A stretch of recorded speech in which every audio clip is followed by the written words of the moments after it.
já está sendo ministrado. O mundo espiritual, ele não para. O mundo espiritual, ele está sempre ativo, esperando somente uma brecha. O inimigo espera somente uma brecha nossa, uma palavra nossa para começar a agir. É impossível o mundo espiritual agir se não houver uma palavra, se não houver algo que faça com que ele entre em execução para efetuar nas nossas vidas. Então, queridos, muitas das vezes, ou posso dizer todas as vezes, que acontece algo em nossas vidas, foi por consequências nossas, consequências de pessoas passadas que liberaram palavra, fizeram algo para que ocorresse tal gravidade ou ato da maldição que muitas das vezes nós carregamos. E com isso, queridos, o pastor Hélio, ele ministrou algo que é porta de acesso do inimigo. Brechas, que nós damos, que façam com que o inimigo entre e faça ruaça. Tenha liberdade. A Lídia trouxe algo maravilhoso, que é acerca das crianças. A pastora Edna não estava aqui porque eu estava trabalhando, mas falou sobre Jabes, a oração de Jabes. O presbítero Vanilson, ele começou ministrando, falando sobre a concupiscência dos olhos. Eva, quando começou ali, tudo começou ali no desejo dos olhos. Nós vamos falar um pouquinho sobre isso também. Irmão Guilherme trouxe quarta-feira passada algo espetacular. E foi necessário, queridos, olha como é que é importante. Liberação, querido. Palavras que muitas vezes travam os nossos filhos. Palavras que muitas das vezes travam as pessoas no mundo espiritual. E elas não conseguem progredir, não conseguem caminhar por mediante a uma palavra lançada, uma palavra maldita. Nós achamos que está tudo normal, nós achamos que está natural. Mas quando nós olhamos para o mundo espiritual e vemos que ele está ativo, querido, ele pega essas palavras malditas que nós lançamos e usa contra nós, usa contra nossos filhos, contra a nossa geração. E como o irmão Guilherme mesmo disse, só paralisa quando alguém identifica o erro. Só paralisa quando alguém para e fala, está errado isso aqui. E nessa noite, querido, nós vamos entender um pouco sobre a desobediência. A desobediência que também gera maldição, que traz consigo seus atos. Abra comigo Josué, no capítulo, a partir do capítulo de número 6. E nós vamos caminhar, querido. Peço aos irmãos que fiquem com suas Bíblias abertas, para que os irmãos possam ir lendo e caminhando comigo na palavra.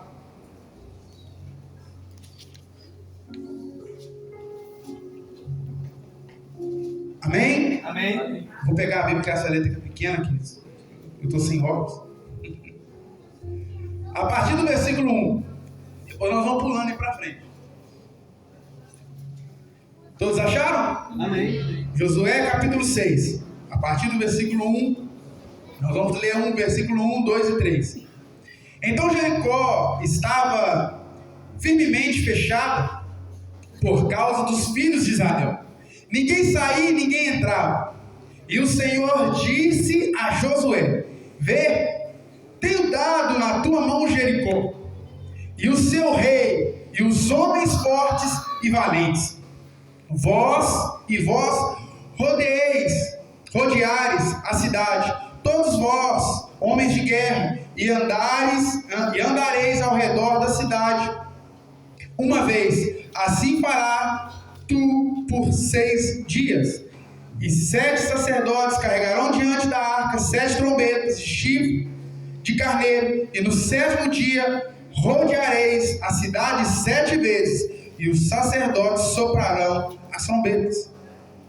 Agora no versículo 15. E sucedeu que na 7ª vez quando os sacerdotes sopraram as trombetas, Josué disse ao povo: gritai, pois o Senhor vos entregou a cidade. 17.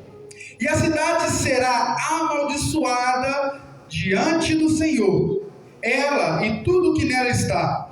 Só Raabe, a prostituta, viverá, ela e todos os que ela estiverem na sua casa, porque ela escondeu os mensageiros que enviamos. E vós, com toda sabedoria, guardai-vos das coisas amaldiçoadas, para que não vos torneis malditos a vós, ao tomarem alguma coisa maldita, e ao fazerem com que o acampamento de Israel se torne maldito, e o perturbeis. Mas toda prata e todo ouro, e vasos de bronze e ferro, são consagrados ao Senhor. Eles virão para o tesouro do Senhor. Capítulo 7, versículo 1.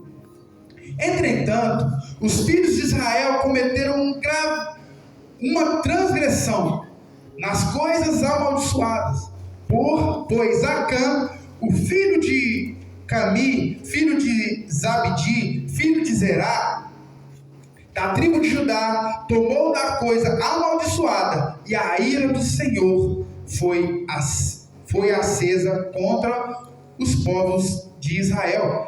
E Josué enviou homens de Jericó para Ai, que fica ao lado de Bet-Aven, no lado leste de Betel, e lhes falou, dizendo: subam e vejam a região. E os homens subiram e viram Ai. E eles retornaram a Josué e lhes disseram: não deixes que todo o povo suba, mas deixa que cerca de 2 ou 3 mil homens subam e firam Ai. E não faças com que todo o povo se fadigue para lá, pois eles são poucos. Agora no versículo 6. E Josué rasgou suas vestes e caiu com a face da terra diante da arca do Senhor, até anoitecer, ele e os anciãos de Israel, e colocaram pó sobre as suas cabeças. E Josué disse: ah, Senhor, ó Senhor Deus, afinal, por que trouxeste este povo através do Jordão para nos entregar na mão dos amorreus, para nos destruir? Quem dera Deus tivesse nos contentado e habitado no outro lado do Jordão. Ó Senhor, o que hei de dizer quando Israel virar as costas diante dos inimigos? Pois os cananeus e todos os habitantes da terra ouvirão isso, e nos cercarão ao redor, e extirparão o nosso nome na terra. E o que tu farás para que com seu grande nome? E o Senhor disse a Josué: levanta-te, porque jazes tu sobre a tua face.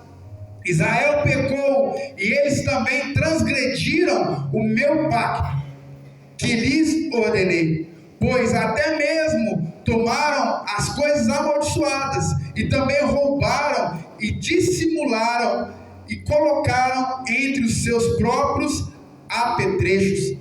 Por isso, os filhos de Israel não conseguiram se manter de pé diante dos seus inimigos, mas viraram as suas costas diante dos seus inimigos, porque estavam amaldiçoados.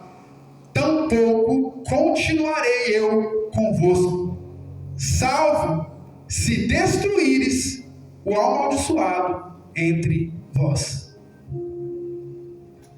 Amém? Amém. Queridos, quando nós olhamos para a história de Josué, nós percebemos que quando Moisés morre, o povo, a Bíblia diz, se nós voltarmos um pouquinho em Deuteronômio 34, no finalzinho, que Moisés tinha imposto a mão sobre Josué, E Josué, ele agiu com sabedoria com o povo. E Josué nunca tinha ouvido a voz do Senhor. Somente aquele que falava com Deus era somente Moisés. Moisés, que era aquele que intermediava tudo entre Deus e o povo, profeta, sacerdote, que era o irmão. Mas somente no capítulo 1 de Josué, quando Moisés morre, parte, e Josué está à frente do povo, o povo chora a morte de Moisés durante 30 dias. E depois disso, Josué está ali à frente, é aí que o Senhor vai começar a falar com Josué. Aí que o Senhor vai começar a falar com Josué. Agora, imaginamos a responsabilidade de Josué com aquele povo. Porque o povo está há 440 anos esperando a terra prometida. 400 anos. Depois vem Moisés e tira esse povo do cativeiro, tira esse povo do Egito. Agora eles estão ali. Moisés está morto, Josué assume a liderança do povo. Imagina a responsabilidade que Josué ele tem mediante aquela multidão, de orientar, de direcionar o povo que estava próximo à terra prometida. Moisés tinha contemplado, o Senhor não permitiu que Moisés entrasse, somente contemplou em um monte a terra prometida. E Moisés ali agora está temeroso, porque as palavras que o Senhor direciona no capítulo 1 de Josué, Josué, tem de bom ânimo, seja forte e corajoso. Josué, ele sentiu, querido, na pele a responsabilidade de governar, de orientar aquele povo. Então imagino eu, o Senhor falando as primeiras palavras com Josué, a felicidade, o temor a Deus acerca daquelas palavras. Só, querido, o interessante aqui, e eu quero que os irmãos abram para mim no capítulo 1, no versículo 5, vamos acompanhar comigo aqui. Deus, o próprio Deus, olha para Josué e diz assim: não haverá homem capaz de permanecer de pé diante de ti em todos os dias da sua vida.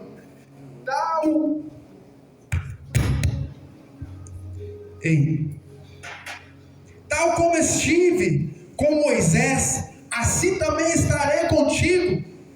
Não falharei contigo, tampouco te abandonarei. Aqui o Senhor estava confirmando: olha, Josué, em todo o tempo que você viver, eu estarei contigo. Em todo o tempo que você caminhar, eu estarei lado a lado com você, te dando vitória. Aquele que se levantar contra você cairá, porque eu estarei contigo. Só, queridos, que o povo, quando nós lemos um pouquinho adiante, nós percebemos que o povo não estava confiante acerca de Josué estar liderando. No versículo 17, quando Josué está direcionando alguns povos aqui, algumas pessoas, eles dizem assim no versículo 17: conforme atentamos a Moisés em todas as coisas, assim também atentaremos a ti. Basta que o Senhor teu Deus seja contigo, como era com Moisés. Então o povo estava temeroso ainda. Era a primeira vez que Josué ele tinha ouvido a voz de Deus. Homem de guerra, sim, homem de batalha, de peleja, sim, ele era. Porém, aquele que falava face a face com o Senhor era Moisés, e ele tinha morrido. Agora Josué tem uma missão pela frente, que é governar, que é direcionar o povo até Jericó, Canaã, a cidade prometida. Nós olhamos também no capítulo de número 4, no versículo 14, onde Deus exalta Josué. Diz assim: naquele dia o Senhor exaltou Josué à vista de todo Israel, e eles o temeram, como temeram a Moisés todos os dias da sua vida. Aqui Josué já está sendo reconhecido pelo povo. O povo já está criando aquela confiança. Não, verdadeiramente. O Senhor, ele falou com Josué no meio do arraial. Então agora a confiança ele está crescendo. Agora sim eu vejo que o Senhor é com Josué. Agora sim eu vejo que o Senhor é com Josué. E aqui, queridos, no capítulo 6, Josué já está à porta de Jericó. Aí Josué tem um direcionamento por Deus. Olha, você vai calado com todo o povo. Vocês vão rodear durante 7 dias. Uma vez por dia, somente rodear. No 7º dia, vocês vão rodear calados, em silêncio, durante 6 dias. 6 vezes, no mesmo dia. E no 7º dia, as trombetas vão tocar. Aí, a palavra do Senhor vai dizer que Ele vai dar Josué a terra que foi prometida a Abraão e os seus antepassados. Quando que isso acontece? Antes disso acontecer, Josué vai ser direcionado por Deus e vai olhar para o seu povo e vai falar assim: olha, nós vamos entrar agora na terra que foi prometida há muitos anos atrás. Vocês não pensaram, nem pensavam em nascer, com as minhas palavras, mas foram prometidos lá atrás a Abraão. Lá atrás foi prometido. E nós estamos agora lembrando que das pessoas que saíram do Egito, somente Josué e Caleb, da geração toda ficou lá no deserto, somente os 2. Por isso a guerra de Josué com o povo e a doutrina que o povo vem trazendo geração em geração, que é adoração a ídolos. Por isso que ele direciona: olha, vocês podem adorar o que vocês quiserem, mas eu e minha casa, nós serviremos ao Senhor. Amém. Existiu uma geração nova, somente Josué e Caleb pôde contemplar as maravilhas do Senhor mediante a travessia da terra. Mas quando Josué chega para o povo e fala: olha, nós vamos agora entrar nessa terra prometida, mas eu quero lembrar a vocês algo. Essa terra a qual vocês vão pisar, que vocês vão entrar, é terra amaldiçoada. Tudo que está dentro dessa terra é amaldiçoado. As pessoas que estão nessa é amaldiçoado. Os animais são amaldiçoados. O ouro, a prata, são pratas amaldiçoadas. Nada que vocês tiverem de frente, ou que vocês pegarem, não tomem para si, porque é amaldiçoado, para que vocês não tragam maldição ao povo de Israel. A prata e o ouro vocês trazem, que nós vamos santificar, consagrar ao Senhor, e vai ficar aonde? No templo. E Josué, querido, eu imagino Josué, quando você vai meditando na palavra, você vai entrando nela, e você imagina Josué, a sua primeira batalha de frente ao povo, a sua primeira, querido, e a mais importante, onde o povo estava sendo direcionado realmente para a terra que mana leite e mel. E o Josué, nessa responsabilidade, chega lá e dá tudo certo. Eu imagino o festejo, a festa que esse povo não fez quando chegou nessa terra prometida. Tudo era mais fácil, as plantações elas plantavam muito fácil. Os cachos de uva, quando nós vemos lá atrás, era tudo grande. Então era a terra abençoada, a terra, mas quando colocado nas mãos do Senhor, vamos lembrar disso. Então quando Josué direciona esse povo, o povo compreende: não, tá bom, ok. Agora, querido, Josué já venceu a guerra, Josué já venceu a batalha, Jericó já está dominado, o povo já está direcionado, tribo por tribo. Eu não sei como é que foi a divisão de terra lá mas o povo já está acomodado. Só que a Bíblia diz, no versículo 1, que Acã, ele pegou algo que era amaldiçoado. E Josué não sabia. Porque quando nós lemos para trás, como nós já lemos, Josué agora vai traçar um novo destino para aquele povo. Olha, vocês vão olhar a terra de Ai. Vocês vão lá, espias, olhem. O que vai precisar para guerrear contra aquele povo? E os espias vão, querido, olha, eles voltam e falam assim, olha, não precisa de tanto não. Somente 2.000, 3.000. 2.000, 3.000 homens de guerra já é o suficiente. E quando eles chegam lá, a Bíblia vai nos dizer que aqueles homens de 3.036, deixa eu ver se é isso mesmo. Assim, cerca de 3.000 homens do povo subiram para lá, e eles fugiram diante dos homens de Ai. E os homens de Ai feriram dentre cerca de 36 homens, pois eles perseguiram desde a frente da porta até Sebarim. Agora pense comigo, qual que foi a palavra direcionada por Deus a Josué no capítulo 1? Olha, Josué, todo povo que se levantar contra você, esse povo cairá. Agora imagina Josué à frente de um povo recente, venceu uma batalha, sim, venceu, só que perdeu uma próxima batalha.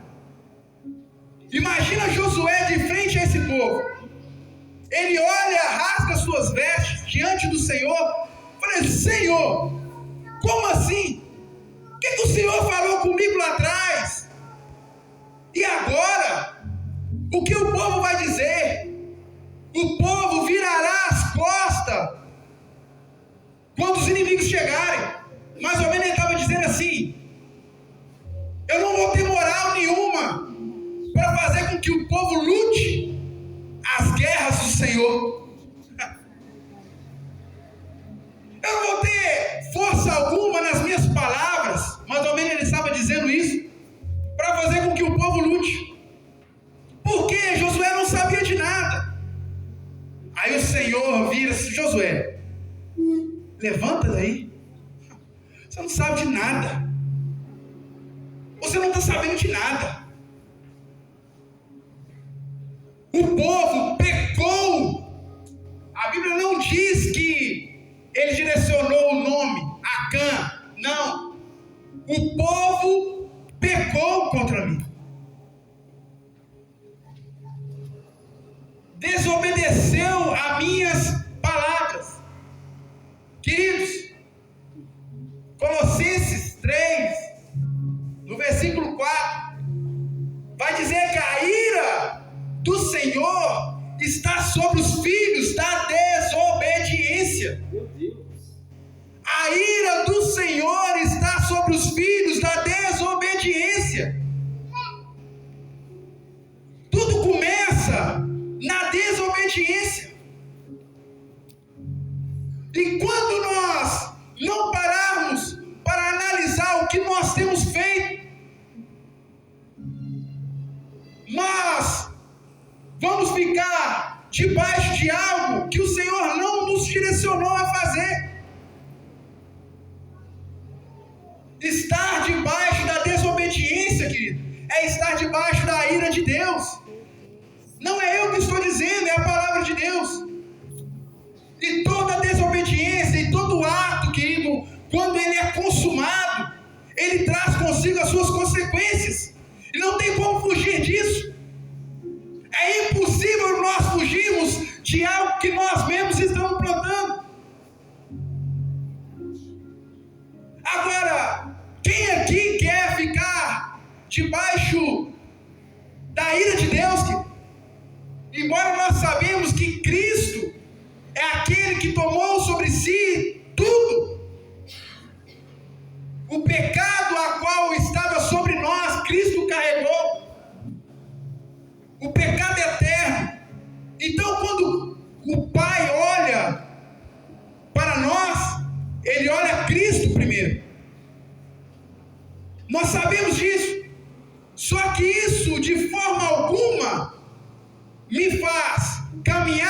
em pecado lhe faz caminhar em desobediência.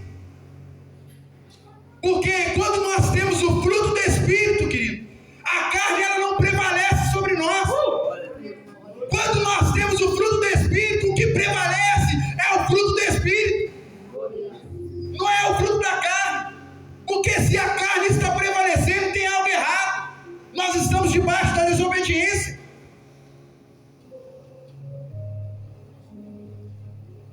Então Josué agora está clamando ao Senhor. E quando Deus direciona Josué tem uma decisão.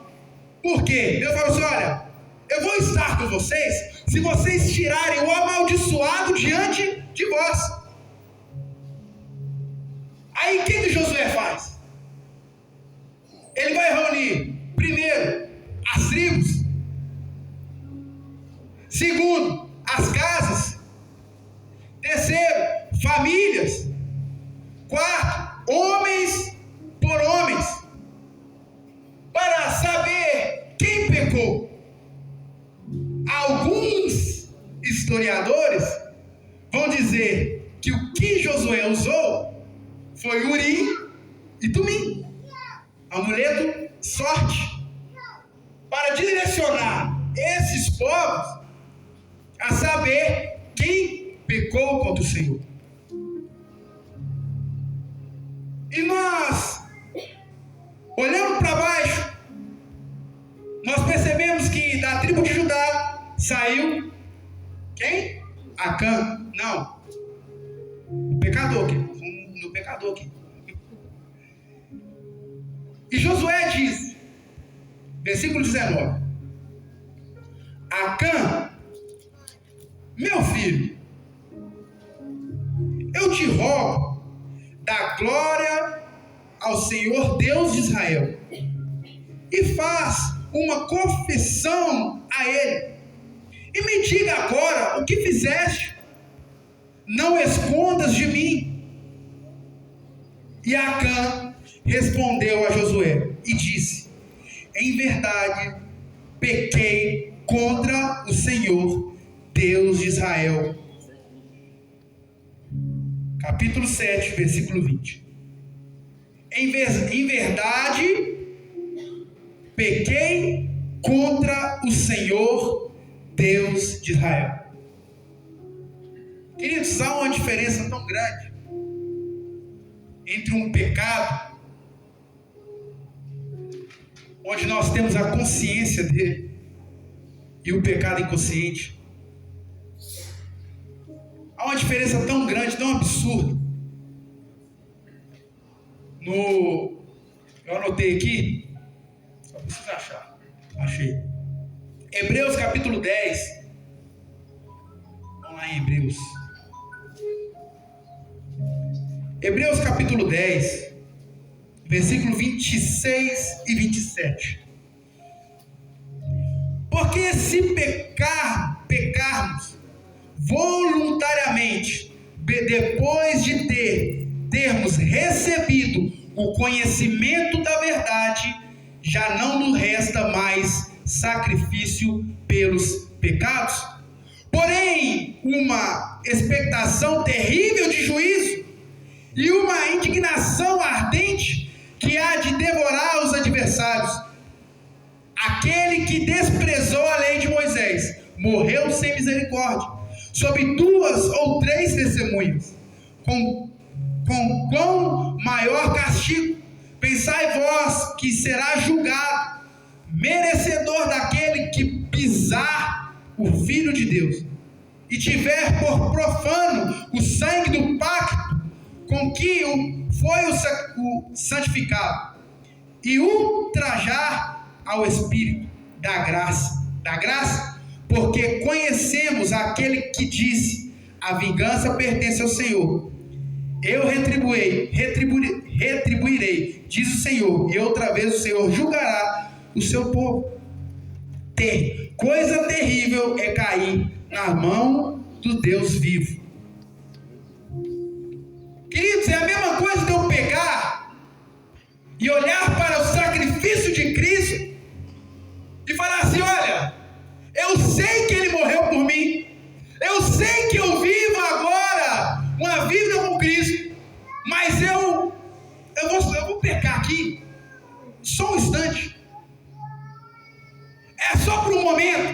aquele pecado consciente. Acã, ele sabia o que estava fazendo, porque foi direcionado por Josué: olha, tudo que vocês pegarem, tudo que vocês tocarem lá é amaldiçoado. Não traga nada de lá, para que não traga maldição para o povo de Israel. Ele sabia que pecado consciente. A Bíblia diz: olha, não é eu, porque se pecarmos voluntariamente, depois de termos recebido o conhecimento da verdade, queridos, alguns vão dizer: mas e o livre-arbítrio? Olha, eu vou expressar aqui algo que eu tenho aprendido acerca da palavra, a questão do livre-arbítrio. Porque quando nós olhamos o livre-arbítrio, nós achamos que o crente, ele tem um certo direcionamento, que ele pode escolher entre pecar ou não. Querido, se você já não vive mais na sua carne, mas se Cristo vive em vós, como você pode escolher as coisas do mundo? Como você pode ter o direcionamento de olhar para as coisas do mundo, como Acã fez? Ele olhou, desejou ir lá pegar, porque achar, nossa, é maravilhoso. Quando você tem o conhecimento da palavra, aquele que habita em você, querido, é o Espírito Santo. Se o Espírito Santo habita em vós, o fruto do Espírito, ele tem que agir em vós. É impossível o fruto do Espírito agir e o fruto da carne agir, se não tem alguma coisa errada. Tem alguma coisa errada. E aonde entra o livre-arbítrio? Sabe aonde entra? Quando nós aceitamos a Cristo. Quando nós aceitamos a Cristo, ali tem o livre-arbítrio. Mas depois dali, querido, é uma nova vida. Nós não podemos olhar para trás e ter prazer nas coisas do mundo. Nós não podemos olhar para coisas do mundo, como a palavra diz, coisas amaldiçoadas a outros deuses, e ter desejo. Tem alguma coisa errada.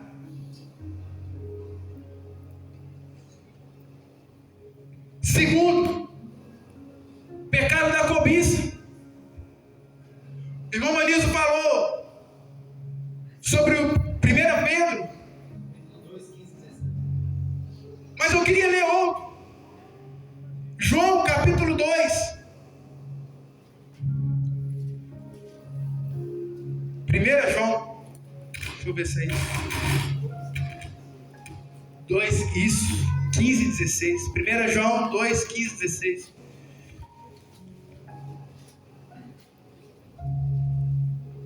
Não ameis o mundo, e nem as coisas que estão no mundo. Se algum homem ama o mundo, o amor do Pai não está nele. Vou repetir. Se algum homem ama o mundo, o amor do Pai não está nele. Porque tudo que há no mundo, a concupiscência da carne, a concupiscência dos olhos e o orgulho da vida, não é do Pai, mas do mundo. Tudo que há no mundo é amaldiçoado. Embora nós sabemos também que quando o Senhor nos traz algo e nós consagramos ao Senhor, como Josué fez com o ouro e com a prata, está tudo certo. Mas foi direcionado por Deus. Existe um ditado: não dá nada para mim. Queridos, não cai nessa. Não cai nessa. Porque nós estamos vendo aqui um homem que trouxe maldição para toda Israel. Um simples ato. A cobiça, ele cobiçou. Queridos, é interessante. Como hoje nós vemos, a Lídia, ela chegou para mim e falou: pastor, se você quiser trazer uma palavra direcionada aos jovens, como nós trabalhamos com jovens, mas no contexto geral, como que as coisas estão tão explícitas, nós olhamos para o mundo, e se nós não tomarmos cuidado, nós até caímos em tentação. Por quê? Tudo que nós estamos olhando, nós olhamos para pessoas, para mulheres, as vestes, a qual essas mulheres estão vestindo, é uma coisa absurda. É uma coisa absurda. Não está tendo mais pudor. O temor a Deus, então, nem se fala. Nós presenciamos algo, muitas das vezes, aqui na porta da igreja, do ministério. Algumas pessoas já viram. Então as coisas são muito explícitas. Por isso que Acã, ele contemplou primeiro, porque era bonito de se ver. Talvez ele olhou e falou assim: olha, isso aí vai resolver a minha vida. Isso aí vai resolver o estado da minha família. Queridos, quem resolve a vida da sua família, quem tem o poder para isso é somente Deus. Nada neste mundo pode trazer o que o Pai traz para a sua vida. Nada neste mundo pode suprir a sua necessidade, a não ser o Pai. Quarto, terceiro, e o mais importante aqui, eu já prossigo para o final.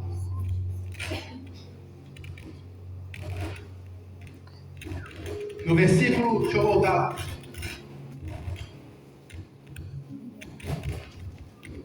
No versículo 7.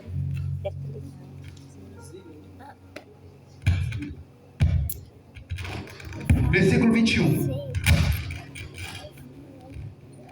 Diz assim: quando vi entre os despojos uma boa veste babilônica e 200 shequels de prata e uma cunha de ouro que pesava 50 shequels, eu os cobicei e os apanhei, e eis que estão escondidos na terra, no meio da minha tenda, e a prata embaixo dela. Tenda aqui, casa. Sabe o que Acã fez? Acã, ele pegou a prata e colocou debaixo, enterrado debaixo da sua tenda. Sabe o que ele fez com o ouro? Colocou dentro da sua tenda, dentro da sua casa. Sabe o que ele fez, filho? Ele estava trazendo algo amaldiçoado para a estrutura da sua família e algo amaldiçoado para dentro da sua casa.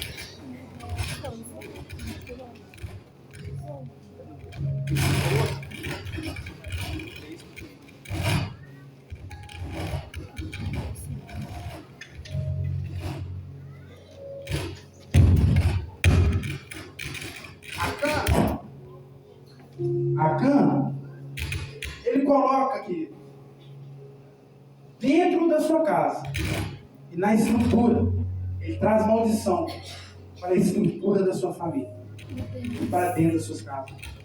E quem está dentro da casa de Acã? A família dele. Esposa, filhos.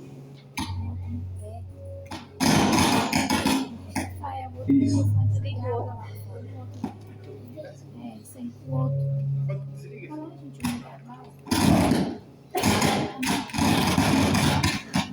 Liga o retorno. Liga o retorno.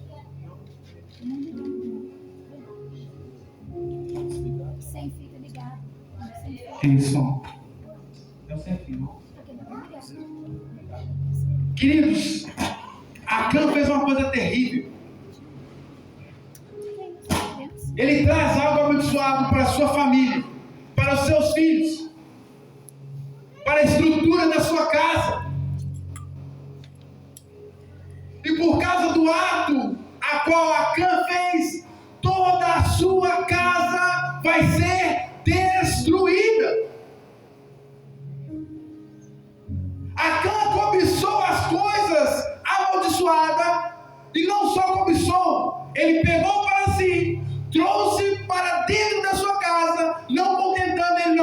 se esconder debaixo da tenda.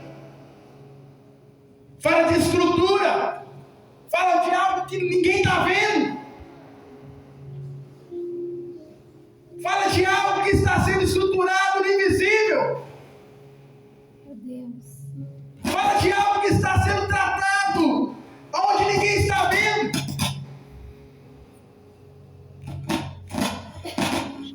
Queridos, o que você tem trago para dentro da sua casa? O que você tem trago para dentro da sua casa? A palavra de Deus foi: olha, não pegue nada que é amaldiçoado de dentro de Jericó.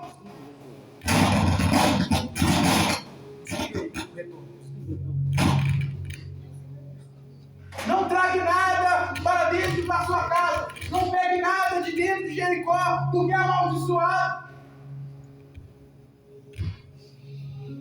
Queridos, o nada a ver traz uma consequência tão grande para as nossas famílias. O nada a ver, querido, traz uma consequência tão grande para as nossas casas. Verdade. O nada a ver tem trago uma consequência tão grande para os nossos filhos. Meu Deus. E a consequência, querido, não é só morte física. A consequência é morte espiritual. O que o diabo tem feito nas famílias não é causar morte física, é causar morte eterna. Morte física, querido, para alguns é o final. Não, querido, morte física é o começo de uma eternidade. A morte física é o começo de uma eternidade, seja ela no céu, seja ela no inferno. Agora a consequência, querido, foi de um pai de família, de um filho, porque os pais estavam vivos, os avós estavam vivos, porque foi reunido homens por homens da tribo de Judá, foi chamado avô, foi chamado pai, foi chamado os irmãos até chegar em Acã. Por causa disso, por causa da desobediência, por ter trago maldição para dentro da sua casa, todos os seus filhos, todos os seus gados, toda a sua fazenda foi destruída. Não foi somente a vida de Acã, não foi somente os filhos de Acã, mas para que a geração dele não perpetuasse tudo a que Acã possuía foi destruído.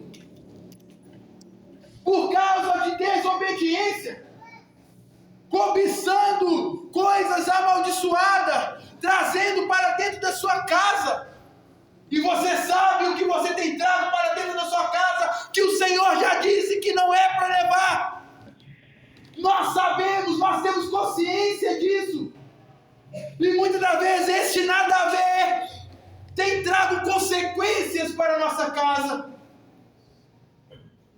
Queridos, essas coisas precisam sair da nossa casa. Amém. Porque a palavra do Senhor a Josué foi: se você tirar o amaldiçoado de dentro do arraial, aí eu vou estar com vocês. Meu Deus. Aí eu vou estar com vocês. Queridos, é noite de nós revermos o que nós temos colocado dentro da nossa casa. É noite de nós revermos o que nós temos implantado nos nossos filhos. Porque fala de estrutura. Fala de algo que não está sendo visto. Existe algo que está sendo implantado, que as pessoas não estão vendo. Quem passa não vê. Pode até ver o que está lá dentro, mas não vê o que está debaixo da casa. Não vê o que está sendo estruturado. Querido, é noite de nós revermos tudo aquilo que nós temos feito para toda uma geração, para que a nossa geração perpetue, querido. É necessário tirar o amaldiçoado de dentro das nossas casas. É necessário tirar o que está fazendo mal para a nossa família, o que o Senhor já disse que é amaldiçoado. Queridos, quebra de maldição. Nós sabemos o que está acontecendo. Nós temos consciência disso. E se nós não tomarmos providência, os nossos filhos vão sofrer, a nossa casa vão sofrer, os nossos pais vão sofrer, os nossos avós, porque houve, querido, olha o que houve na tribo de Israel, em todo Israel, foi reconhecido. Josué vai olhar e vai falar assim: olha o que os povos vizinhos vão dizer, vão ver, referente a essa perca. Olha o que Acã trouxe para todo Israel: vergonha, vergonha. Queridos, o Senhor nos direcionou, Ele falou muito comigo acerca dessa palavra, porque, como eu disse, o nada a ver tem entrado e tem frustrado famílias. Quantas famílias nós vemos destruídas, quantas famílias, quantas casas, quantos filhos nós vemos mal estruturados. Queridos, eu vou dizer toda essa geração que nós vamos ver rebelde, começa dentro de casa. Não vem dizer que não começa na estrutura da família, que é mentira. Todas as coisas que estão acontecendo no mundo, seja ela de traição, seja ela de furto, seja ela de prostituição, querido, tudo começa dentro da sua casa. Tudo começa dentro da nossa casa. O irmão Guilherme trouxe algo espetacular, um marxismo cultural para as nossas vidas. Que Satanás tem infiltrado dentro dos lares, desvirtuando tudo aquilo que é princípio do Evangelho nas nossas vidas. Princípio do Evangelho, fazendo com que os nossos filhos vejam algo que é explícito, fazendo com que a nossa geração veja algo que é errado, e a população e o mundo em si, o sistema, está dizendo: isso é normal, isso é para o crescimento estável da criança. Mentira! É para a destruição de famílias. E se nós não nos posicionarmos, se nós não ficarmos atentos sobre o que está entrando dentro da nossa casa, nós vamos perder tudo, queridos. Nós vamos perder tudo. E essa é a noite, querido, onde nós vamos rever os nossos conceitos, rever tudo aquilo que tem entrado dentro da nossa casa, que o Senhor já disse que é amaldiçoado. Para que o Senhor permaneça conosco. Queridos, é tão grave isso, que, olha aqui que o Senhor fala com Josué. Josué capítulo 6, no versículo 12, quando ele fala assim: olha, por isso os filhos de Israel não conseguiram se manter de pé diante dos seus inimigos, mas viraram as suas costas diante dos seus inimigos quando eles saíram correndo. Mas olha aqui, a questão não é essa, a questão é: mas viraram porque estavam amaldiçoados, tampouco continuarei eu convosco. É o Senhor que está falando para Josué. Olha, se você não corrigir isso, se você não consertar o que você está fazendo, o que o povo fez, eu não vou estar com vocês. Queridos, Deus não vai contra a tua palavra. Eu disse aqui no capítulo 1 de Josué, quando ele fala: olha, eu vou estar com vocês. Mas quando nós não fazemos a nossa parte, quando nós desobedecemos ao Senhor, o que pesa sobre nós é o juízo dele. A ira dele se acende, porque nós estamos em desobediência. Queridos, isso é sério. É impossível nós caminharmos sem o Espírito Santo. É impossível nós caminharmos sem a presença de Deus. Por isso, essa é a noite de nós olharmos para dentro da nossa casa, olhar para aquilo que está sendo infiltrado, construído nas nossas estruturas familiares, para que a vergonha não venha à tona, para que a destruição não venha à tona, para que o Senhor não vire as costas para nossas vidas. Amém. Amém? Coloque sobre os seus pés. Meu Deus.